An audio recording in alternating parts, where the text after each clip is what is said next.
रोज ना नॉनस्टिकच्या पॅनमध्ये केलेले डोसे अजिबात चांगले नाहीत, तर मी घ्यायला गेले होते तर माझी सासू बोलली माझ्याकडे आहे हा बीडचा तवा, तर हा घेऊन. तर आज आपण बनवणार आहोत गरमागरम भजे. तर ते भजे वेगळेच आहेत, तर चला आपण बनवूयात. जिरे, राई, हळदी, मिरची, कांदा हे सगळं मी टाकून घेतलेलं आहे. तेलामध्ये चांगलं परतून घ्या. परतून घेतल्यानंतर थोडासा कढीपत्ता ॲड करा, मिरची पण त्यात ॲड करा, जिरे, राई पण टाकलेलं आहे ऑलरेडी सगळं. त्याच्यात थोडासा बटाटा टाका, उकडलेला बटाटा, मीठ टाका आणि नंतर थंड झाल्यानंतर गोल गोल बॉल करून घ्या. कांदा इकडे मी कापून घेतलेला, त्याच्यात थोडंसं मीठ टाका, कॉर्नफ्लॉवर 1 चमच, 2 चमच बेसन पीठ टाका.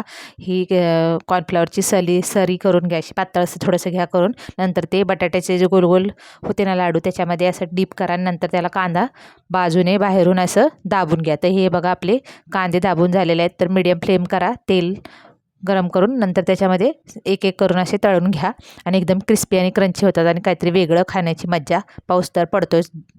रेसिपी आवडल्यास लाईक, शेअर, सबस्क्राईब करा.